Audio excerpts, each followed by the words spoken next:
KPCC അധ്യക്ഷൻ VM. സുധീരനെ ലക്ഷ്യമിട്ട് കുത്തുവാക്കുകളുമായി അടൂർ പ്രകാശ്.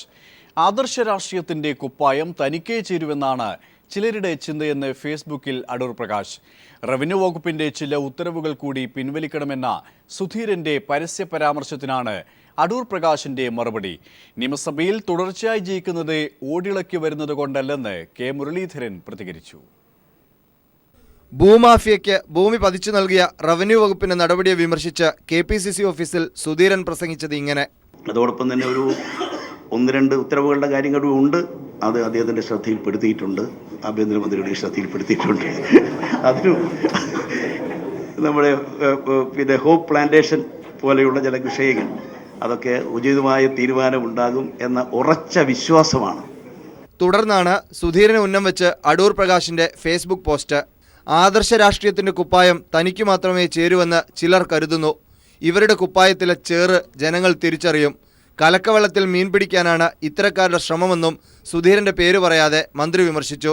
സ്ഥാനാർത്ഥി നിർണയത്തിൽ സുധീരന്റെ ഇടപെടലിനെ പരസ്യമായി വിമർശിച്ച് കെ. മുരളീധരനും രംഗത്ത് വന്നു. ഗവൺമെന്റിനെ പറ്റി നല്ല പ്രസംഗിച്ചാൽ ചിലപ്പോൾ നാളെ ഒരു വരി പോലും പത്രത്തിൽ വന്നില്ല എന്ന് വരും. എന്തെങ്കിലും എതിരായിട്ട് പറഞ്ഞാലോ കത്തയച്ചാലോ നല്ല പബ്ലിസിറ്റി കിട്ടും. പക്ഷേ അത് മലർന്നു കടന്ന് തുപ്പുന്നതിന് സമാനം. സുധീരനെതിരെ സംയുക്തമായി നീങ്ങാനുള്ള AI ഗ്രൂപ്പുകളുടെ തീരുമാനത്തിന്റെ ബലത്തിലാണ് ഇരുവരും കെ.പി.സി.സി അധ്യക്ഷനെതിരെ തിരിയുന്നത്. News bureau, Thiruvananthapuram. സന്തോഷ് മാധവന്റെ ഉടമസ്ഥതയിലുള്ള സ്ഥാപനത്തിന് 118 ഏക്കർ മിച്ചഭൂമി പതിച്ചു നൽകിയ ഉത്തരവ് സർക്കാർ റദ്ദാക്കി. നടപടിക്കെതിരെ ഉയർന്ന ശക്തമായ പ്രതിഷേധത്തെ തുടർന്നാണ് തീരുമാനം. സർക്കാർ ഏറ്റെടുത്ത തണ്ണീർത്തട ഭൂമി വിവാദസ്വാമി സന്തോഷ് മാധവന്റെ കമ്പനിക്ക് പതിച്ചു നൽകാൻ മന്ത്രിസഭായോഗം നേരത്തെ തീരുമാനിച്ചിരുന്നു. സർക്കാരിൽ സമർപ്പിച്ച അപേക്ഷയിൽ കമ്പനി ഭൂമി സംബന്ധിച്ച യഥാർത്ഥ വിവരങ്ങൾ മറച്ചുവെച്ചതായും ഇതേ ഭൂമിയുടെ പുറത്ത് ഹൈക്കോടതിയിൽ ഒരു കേസ് നിലനിൽക്കുന്നതിനാലും ഉത്തരവ് പിൻവലിക്കുന്നതായി അടൂർ പ്രകാശ് പത്രക്കുറിപ്പിൽ വ്യക്തമാക്കി. ഹൈടെക് IT പാർക്കുകൾ സ്ഥാപിക്കുന്നതിന് എറണാകുളം പുത്തംവേലിക്കരയിൽ 95.44 ഏക്കറും തൃശൂരിലെ മടത്തുംപടിയിൽ 32.41 ഏക്കറും കൈവശമുണ്ടെന്ന് കമ്പനി തെറ്റിദ്ധരിപ്പിച്ചതായും വാർത്താക്കുറിപ്പിൽ പറയുന്നു. കേരള ഭൂപരിഷ്കരണ നിയമത്തിലെ ബന്ധപ്പെട്ട വകുപ്പുകളിൽ ഇളവ് വരുത്തിക്കൊണ്ട് ഭൂമി സന്തോഷ് മാധവന് പതിച്ചു നൽകാനുള്ള ഉത്തരവിനെതിരെ ഭരണ പ്രതിപക്ഷ വ്യത്യാസമില്ലാതെ എതിർ ശബ്ദങ്ങൾ ഉയർന്നതോടെയാണ് ഉത്തരവ് പിൻവലിക്കാൻ റവന്യൂ വകുപ്പ് നിർബന്ധിതമായത്. News bureau, Thiruvananthapuram. തെരഞ്ഞെടുപ്പ് പ്രഖ്യാപനത്തിന് തൊട്ടു മുൻപുള്ള മന്ത്രിസഭാ യോഗങ്ങളിൽ സർക്കാരിന്റെ കടുംവെട്ട്. 4 മന്ത്രിസഭാ യോഗങ്ങളിൽ നിന്നായി ഭൂമാഫിയയ്ക്ക് വേണ്ടിയെടുത്തത് 182 തീരുമാനങ്ങളാണ്. ഓരോന്നിനും അനുമതി നൽകിയത് 2 മിനിറ്റ് പോലും ചർച്ച നടത്താതെ. ഭൂസംരക്ഷണ നിയമവും ഭൂപരിധി നിയമവും നെൽവയൽ തണ്ണീർത്തട നിയമവും അട്ടിമറിച്ചാണ് ഭൂരിഭാഗം തീരുമാനങ്ങളും. തെരഞ്ഞെടുപ്പ് പ്രഖ്യാപനത്തിന് തൊട്ടുമുൻപ് ഫെബ്രുവരി ഒടുവിലത്തെ ആഴ്ചയിൽ 4 മന്ത്രിസഭാ യോഗങ്ങളാണ് ചേർന്നത്. 400ഓളം ഫയലുകൾ അജണ്ടയ്ക്ക് പുറത്തുനിന്ന് പരിഗണിച്ചു. 220 തീരുമാനങ്ങളെടുത്തു. ഇതിൽ 182 തീരുമാനങ്ങളും ഭൂമാഫിയയ്ക്ക് വേണ്ടി റവന്യൂ വകുപ്പ് നടത്തിയ ഇടപെടലുകളായിരുന്നു. കഴിഞ്ഞ ദിവസം പുറത്തുവന്ന സന്തോഷ് മാധവന് ഭൂമി പതിച്ചു നൽകാനുള്ള വിവാദ തീരുമാനം ഫെബ്രുവരി 26 മന്ത്രിസഭായോഗ തീരുമാനമാണ് എടുത്തത്. മാർച്ച് 2 സർക്കാർ ഉത്തരവ് പുറത്തിറങ്ങി. 1600 കോടി നിക്ഷേപവും 20 കോടി തൊഴിലവസരവുമുള്ള പദ്ധതിയായതിനാലാണ് ഭൂപരിധി നിയമത്തിൽ ഇളവ് നൽകുന്നതെന്നാണ് വിശദീകരണം. എന്നാൽ 127 ഏക്കർ നെൽവയലാണ് നികത്തുന്നതെന്ന കാര്യം മറച്ചുവെക്കപ്പെട്ടു. 2008 നെൽവയൽ തണ്ണീർത്തട സംരക്ഷണ നിയമമനുസരിച്ച് വയൽ നികത്താൻ മന്ത്രിസഭയ്ക്ക് അനുമതി നൽകാനാകില്ല.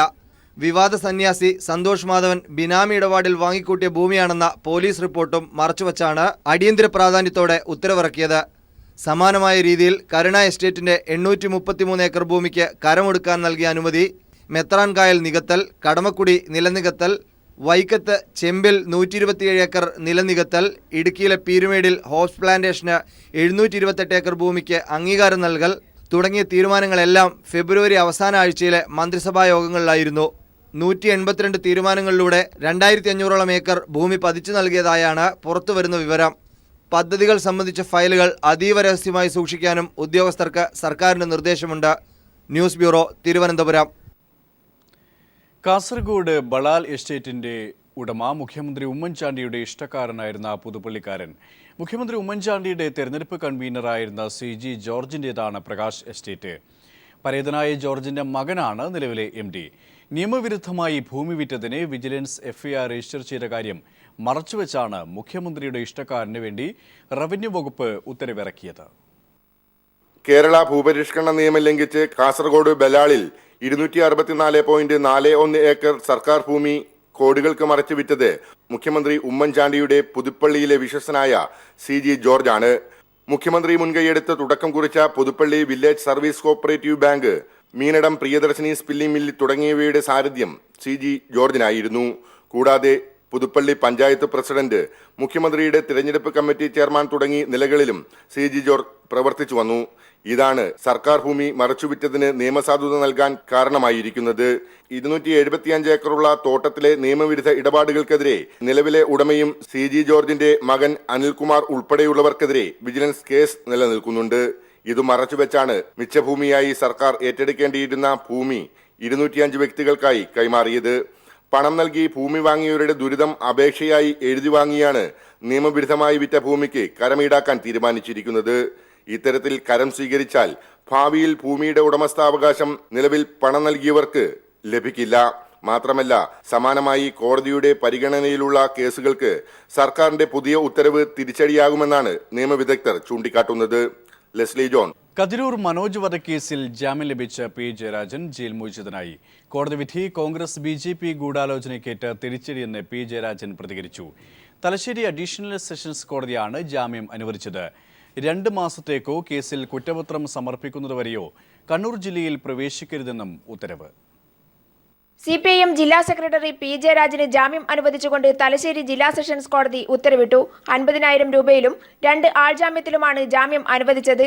2 മാസത്തേക്കോ ചാർജ് ഷീറ്റ് നൽകുന്നതുവരെയോ ജില്ലയിൽ പ്രവേശിക്കരുതെന്നും അന്വേഷണ ഉദ്യോഗസ്ഥർ ആവശ്യപ്പെടുമ്പോൾ ഉദ്യോഗസ്ഥർക്ക് മുൻപിൽ ഹാജരാകണമെന്നും സാക്ഷികളെ സ്വാധീനിക്കാനോ ഭീഷണിപ്പെടുത്താനോ ശ്രമിക്കരുതെന്നുമുള്ള വ്യവസ്ഥയിലാണ് ജാമ്യം. അദ്ദേഹത്തിനെതിരായ തെളിവുകൾ എവിടെയെന്ന കോടതിയുടെ ചോദ്യത്തിന് അഭിഭാഷകർക്ക് തെളിവുകളൊന്നും ഹാജരാക്കാനായതുമില്ല. 1 മാസത്തെ റിമാൻഡിന് ശേഷം ഏപ്രിൽ 8 വരെ റിമാൻഡ് കാലാവധി നീട്ടിയ സാഹചര്യത്തിലാണ് P. ജയരാജൻ ജാമ്യത്തിനായി വീണ്ടും കോടതിയെ സമീപിച്ചത്. ജയിൽ മോചനത്തിന്റെ നടപടിക്രമങ്ങളെല്ലാം പൂർത്തിയായ ശേഷം ജില്ലാ ആയുർവേദ ആശുപത്രിയിൽ നിന്നും 5 മണിയോടെ അദ്ദേഹം സഹോദരി സതീദേവിയുടെ വടകരയിലെ വീട്ടിലേക്ക് യാത്രയായി. കതിരൂർ കേസിൽ UAPA എന്ന മാരകമായിട്ടുള്ള നിയമം ഉൾപ്പെടുത്തിയത് RSS നേതൃത്വവും ഉമ്മൻചാണ്ടിയും ചെന്നിത്തലയും ചേർന്നുള്ള ഒരു ഗൂഢാലോചനയുടെ ഫലമായിരുന്നു. CPMന്റെ നേതാക്കന്മാരെ UAPA കേസിൽപ്പെടുത്തി ജയിലിലടക്കാനുള്ള കൃത്യമായ ഗൂഢാലോചനയാണ് RSS നേതാക്കന്മാരും കോൺഗ്രസിൻ്റെ നേതാക്കന്മാരും നടത്തിയത്. പക്ഷേ ബഹുമാനപ്പെട്ട തലശ്ശേരി സെഷൻസ് കോടതിയുടെ ജാമ്യ ഹർജിയിലുള്ള വിധി അത്തരം ദുഷ്ടനീക്കങ്ങൾക്ക് തിരിച്ചടി നൽകിയിരിക്കുകയാണ്. അഭിവാദ്യം അർപ്പിക്കാനും സ്നേഹനിർഭരമായ സ്വീകരണം നൽകാനും CPIM സംസ്ഥാന സെക്രട്ടറി കോടിയേരി ബാലകൃഷ്ണൻ അടക്കമുള്ള നേതാക്കളും നൂറുകണക്കിന് പ്രവർത്തകരും ആശുപത്രിയിലെത്തിയിരുന്നു.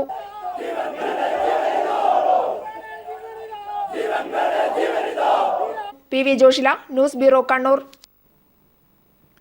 കലാഭവൻ മണിയുടെ ശരീരത്തിൽ കീടനാശിനിയുടെ അംശമില്ലായിരുന്നുവെന്ന് ആവർത്തിച്ച് കൊച്ചി അമൃത ആശുപത്രിയുടെ റിപ്പോർട്ട്. മരണവുമായി ബന്ധപ്പെട്ട പോസ്റ്റ്മോർട്ടത്തിന്റെ പൂർണ്ണ റിപ്പോർട്ട് പോലീസിന് കൈമാറി.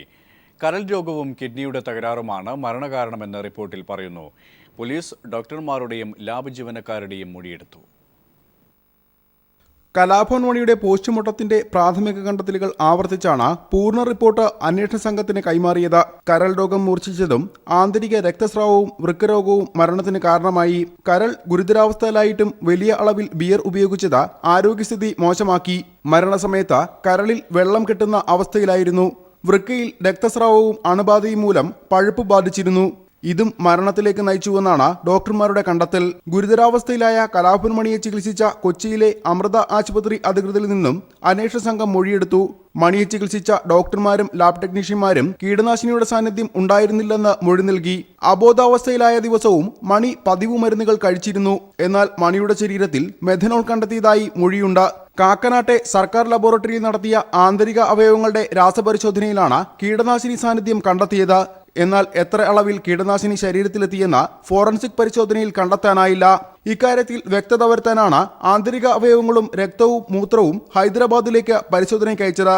മരണകാരണം സ്ഥിരീകരിക്കാൻ കേന്ദ്ര ഫോറൻസിക് ലബോറട്ടറിയിലെ രാസപരിശോധനാ ഫലത്തിനായുള്ള കാത്തിരിപ്പിലാണ് അന്വേഷണ സംഘം. കൊലപാതകം, ആത്മഹത്യ എന്നിവയ്ക്കൊപ്പം സ്വാഭാവിക മരണത്തിന്റെ സാധ്യതകളും പോലീസ് പരിശോധിക്കുന്നുണ്ട്. News bureau, Thrissur. കലാഭവൻ മണി അവസാനമായി അവതരിപ്പിച്ച സ്റ്റേജ് ഷോ പീപ്പിൾ TV സംപ്രേഷണം ചെയ്യുന്നു. നാളെയും മറ്റന്നാളും രാത്രി 9 മണി മുതലാണ് സംപ്രേഷണം. ശാരീരിക അസ്വാസ്ഥ്യമൊന്നും പ്രകടിപ്പിക്കാതെയാണ് മണി ഷോയിൽ കാണികളെ കയ്യിലെടുക്കുന്നത്. കേരളം ഇങ്ങനെ ഒരു കലാകാരനും വിട നൽകിയിട്ടുണ്ടാവില്ല. കേരളീയരെ ചിരിപ്പിച്ച്, നൃത്തം ചെയ്യിപ്പിച്ച്, ഒടുവിൽ കരയിച്ച് കലാഭവൻ മണി യാത്രയായി. മണിനാദം നിലച്ചിട്ടില്ല, മാഞ്ഞിട്ടില്ല. കലാഭവൻ മണിയുടെ അവസാന സ്റ്റേജ് പ്രോഗ്രാം പീപ്പിൾ TV സംപ്രേഷണം ചെയ്യുന്നു. മാർച്ച് 24, 25 തീയതികളിൽ രാത്രി 9 മുതൽ. മുത്താണ് മണിമുത്ത്, നിങ്ങളുടെ പീപ്പിൾ TVയിൽ മാത്രം. കേരളം ഇങ്ങനെ ഒരു കലാകാരനും വിട നൽകിയിട്ടുണ്ടാവില്ല. കേരളീയരെ ചിരിപ്പിച്ച്, നൃത്തം ചെയ്യിപ്പിച്ച്, ഒടുവിൽ കരയിച്ച് കലാഭവൻ മണി യാത്രയായി. കലാഭവൻ മണിയുടെ അവസാന സ്റ്റേജ് പ്രോഗ്രാം പീപ്പിൾ TV സംപ്രേഷണം ചെയ്യുന്നു. മാർച്ച് 24, 25 തീയതികളിൽ രാത്രി 9 മുതൽ. മുത്താണ് മണിമുത്ത്, നിങ്ങളുടെ പീപ്പിൾ TVയിൽ മാത്രം.